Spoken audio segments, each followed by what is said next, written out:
Esta musiquita nos indica que ha llegado el momento de subirnos al Etios en la mañana de siempre. Soy con el señor Raúl Rulo. ¿El Rulito ese? Sí, el Rulito ese, Raúl de la Torre. Bueno, yo no voy a... ¿Qué te está llegando el celular? Ya me preocupa. No, estoy buscando una dirección para pasarles que, digamos, no va a ser una recomendación ni de teatro, ni de comprar dólares, ni ninguno, sino que me lo están consultando varios. Lo de Pedro Páez, si quieren ver las charlas que publica Pedro Páez en YouTube, Hilando Fino, Hoja de Ruta, se llama. Hilando Fino es el espacio, Hoja de Ruta es el programa que hace él. Creo que semanalmente tiene una charla, son charlas de 1 hora, hora y media con algún personaje donde habla de estos temas como los que desarrolló hoy acá. Esto en YouTube se lo ubica. Ahora sí, vamos al tema de la columna. Ayer salieron estadísticas sobre la evolución del empleo registrado en Argentina, con datos al mes de agosto. El primer dato promisorio, es decir, una evolución en el sentido que entendía Edu, si estamos evolucionando, que decir que mejoramos. Claro. 327.000 empleos más que en agosto del año pasado. Bien. Suena bien eso. Ya estamos ahí en 12.150.000 personas ocupadas con empleo registrado. A esto habría que agregarle después lo que tienen empleo en negro o algún tipo de changa que no esté registrado, pero esto en principio parece un buen dato, puede ser un crecimiento. Vamos a entrar un poquito más en detalle. De esos 12 millones y pico, 9.700.000 son asalariados registrados, o sea que él cobra un sueldo con recibo y le hacen los aportes. El resto, que son algo así como 2,5 millones, son así globalmente monotributistas y autónomos. Repetir las cifras. ¿Cuántos en total y cuántos son los en blanco? Total son algo más de 12 millones. De esos 12 millones, 9.700.000 son asalariados. Okay. Lo que entra en el registro es los aportes que te hace el patrón, que te descuenta de tu sueldo. Bien. 2,5 millones, o sea, 9.700.000, 2,5 millones son monotributistas y autónomos. Es decir, están registrados, pero como así. Con igual, por ejemplo, en mi caso, tengo un cachito asalariado, un cachito monotributista. Sí, claro, totalmente. Ahora, y vemos qué pasa con cada uno de estos rubros. Asalariados, con respecto al año pasado, son 200.000 más. 120.000 en el sector privado y 90.000 en el sector público. 210.000 más, 120.000 en el sector privado, 90.000 en el sector público. También acá está separado el tema de trabajadores en casas particulares, domésticas, otro tipo de empleo de cuidado de personas, lo que tenga que ver con directamente contratado por una familia para atender a alguien, o la casa o algún familiar. Esta cifra bajó un poquitito, 5.700 menos que hace un año. Un datito, ¿no? Pero bueno, hace un año que ya estábamos en pandemia, digamos. Ya estábamos en pandemia. Podría ser un efecto pandemia. Tiene mucho que ver la pandemia con todo esto que voy a contar. Ahora, si vemos un poco, y en el caso de monotributos y monotributistas y autónomos, que lo vi que me miraron como diciendo, ¿esto es bueno o es malo? Se quedaron un poquito, ¿no? Evolucionamos para arriba, evolucionamos para abajo. Claro, porque son 2,5 millones, no son poco. No. Y con respecto a los otros, que son 9.700.000, parecería como mucho 2,5 millones frente a nada más que 9.700.000 que están con salario. Bueno, les cuento algo más. De esos, de ese 2,5 millones,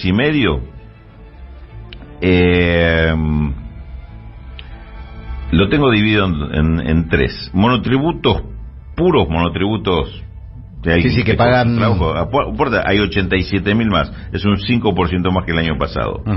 Está el monotributo social, que yo la verdad lo pondría en otra categoría. Monotributo social es casi como como un beneficio para alguien que está en una situación complicada, digamos. Monotributo social, que fue un programa que se le dio mucha manija este año justamente por este tema, aumentó un 42%, obviamente, pero son 11.000 de esos que teníamos antes, que era ese aumento de 211.000, 11.000 son justamente de aumento por el monotributo social. Y autónomos, que es una categoría que puede ser tanto un profesional como alguien que por nivel de ingresos ya pasa de monotributo, cayó. Hay 14.000 menos que el año pasado. Así que se están yendo de autónomos. Más por abajo que por arriba. Se caen porque los ingresos le bajan, claro, y vuelven a ser monotributistas. En general, si tomamos el total del empleo privado, y acá en este dato me voy a detener, el nivel que tiene agosto es todavía inferior al del primer trimestre de 2020, el trimestre prepandemia. Y me detengo en este dato por lo siguiente, porque cuando vemos los datos de producción industrial y actividad económica, generalmente nos estamos encontrando que ya superamos los datos del año pasado, que ya superamos el nivel prepandemia, inclusive en algunos casos ya empezamos a superar o igualar los datos previos a la crisis de 2019. En cambio, en el empleo privado todavía no salimos del punto en el que entramos a la pandemia. Es decir, todavía no llegamos a recuperar eso. Primera observación que me parece es importante. En el efecto, la otra pandemia, ¿no? La pandemia macrista, digamos. Claro, a la otra ni llegamos. Claro. A la otra ni llegamos, pero a esta última pandemia todavía no llegamos a empatarle al punto de entrada en esta pandemia después del principio de 2020.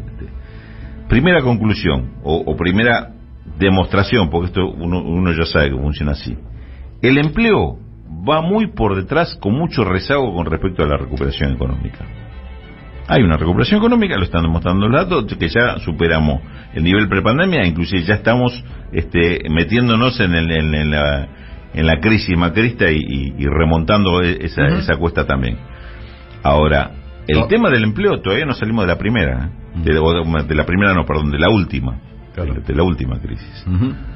Siempre viene por detrás el empleo al tema de la recuperación económica. Ojo con este dato, porque también yo insisto mucho en esto por la cuestión que se dio durante todo el tema previo a las PASO, cuando se criticaba la gente todavía está descontenta porque no tiene salario, porque no recuperó el empleo, qué sé yo, y la respuesta era, pero tenemos un crecimiento del 8%, te decían.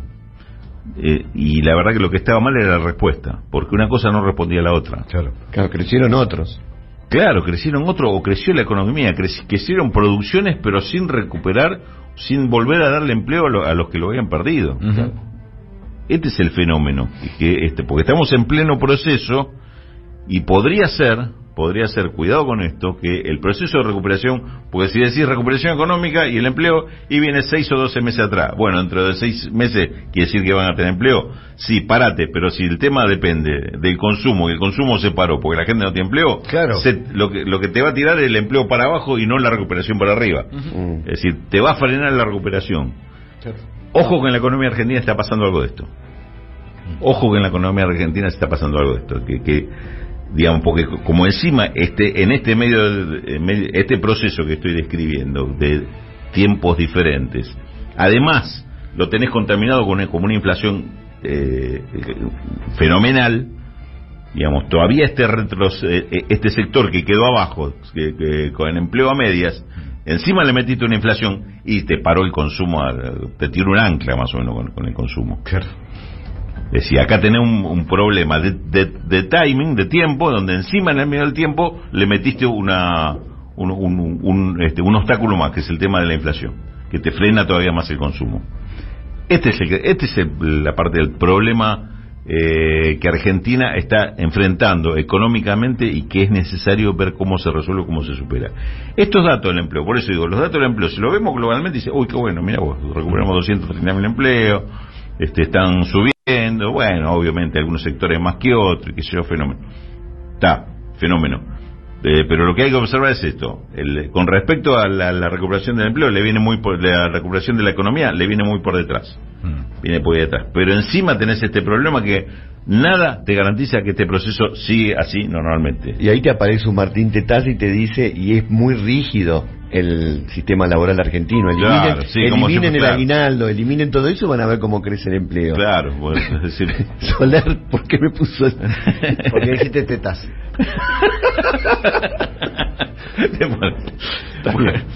Claro, es decir, la flexibilización... Martín Bustos. Claro. No, que Bustos es un economista amigo, no mezclé justamente. Es como de esos, Rulo, es como un paquete difícil de desactivar, ¿por dónde le entras? Claro, un paquete difícil de desactivar, pero tenés que ver dónde están los puntos sensibles, dónde está la mina enterrada para no pisar claro. Y que te explote. Sí. Bueno, este es uno. El tema del empleo solito, la conclusión sería, el empleo solito no se recupera. No. Meter un poquito de nafta a eso, porque si no, solo así no se recupera. Inflación, ten mucho cuidado con el tema de inflación, porque te está reventando toda la recuperación el tema de inflación.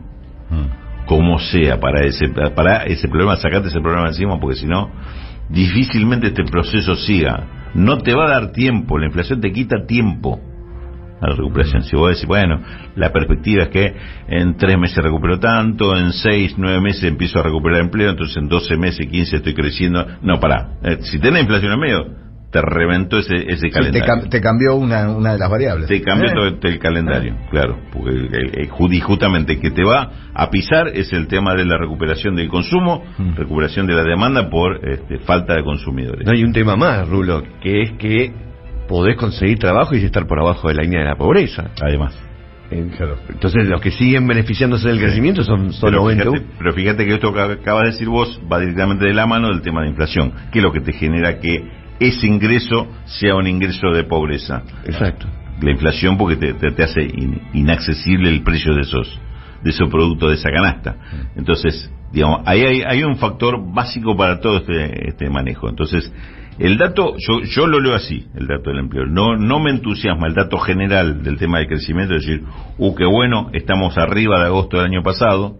No me quedo simplemente para decir, bueno, me comparaste con una base muy baja, porque agosto del año pasado fue un desastre, entonces ahora un poquito mejor y ya te entusiasma. No es esa toda la explicación, sino que el problema es que la secuencia me está dando que el empleo viene muy retrasado con respecto a la recuperación económica, y que se me puede cortar se me puede desenganchar ese último vagón que es el empleo, porque en el medio me cayó un mazazo con la inflación. Es decir, esa figura es lo que digo, hay que prestarle muchísima atención, y tiene sentido toda disputa que se dé con respecto a frenar la inflación. Por congelamiento, por presiones, por imponerle leyes de Venezuela, de lo que sea. Sos Venezuela. Lo que sea. Soy Venezuela, soy Trump, soy Putin, soy China, soy lo que sea, pero hoy el gran enemigo de Argentina es el tema de esta economía argentina, es la inflación. Por todo esto, no simplemente porque suben. Claro, no solamente porque suben los precios, sino no solo porque suben los precios o porque le tengo bronca a Arcor y a Molino. No, el problema es que lo que me está provocando con eso. Claro. Lo que me está generando. Y además, como decíamos ayer, es Arcor, Molinos y toda esa empresa potente en el tema de alimentos, son los grandes hipermercados que son formadores de precios, son medicamentos, de lo que va a hablar el profe dentro de un rato, y son, como decía ayer, que el tercer capítulo que me parece que viene, que es el tema de los insumos fundamentales, insumos difundidos que le dicen de la industria en general, como puede ser cemento, papel, vidrio, acero, aluminio, qué sé yo, que también están en manos de monopolios y cuyos aumentos de precios están generando una transferencia de ingresos a favor de ellos y en contra de todo el resto de la población espectacular. Eso tiene que ver con esto que estamos describiendo hoy, el tema del empleo y la evolución del empleo. Cuidado que esto se puede frenar por no atender ese asunto como corresponde, con la dureza que corresponde y con la decisión que se tiene que enfrentar ese problema. Porque esto es lo que depende de eso, no que ganen demasiado, o que los resultados de balance de hoy, mirá cuánto ganaron estos tipos. No, el problema no es ese. Sí es un problema, pero no es el fondo del problema. El fondo del problema es que te condicionan todo esto. Así como cuando hablamos del FMI, el problema no es que el FMI son malos o buenos, sino que te condicionan toda una política si los tipos se te meten adentro. Claro. Bueno, en este tema también. El tema es cómo te condiciona la política y las consecuencias de eso. ¿Te imaginas a Rulo ministro de Economía? Me gustaría. Un calentón así. Pero Rulo no. Con amigos como Pedro Páez. Yo creo que Rulo no agarra. No, además lo perderíamos acá. No agarre Rulo. Raúl Rulo de la Torre, como es habitual, cifras y claridad de análisis. Te despido, Rulo, que tenés que subirte a Letios también. Porque raudamente estás despedido. A seguir esclareciendo. Raúl Rulo de la Torre, hasta mañana, compañero. Abrazo, chicos, gracias. Ahí nos vemos.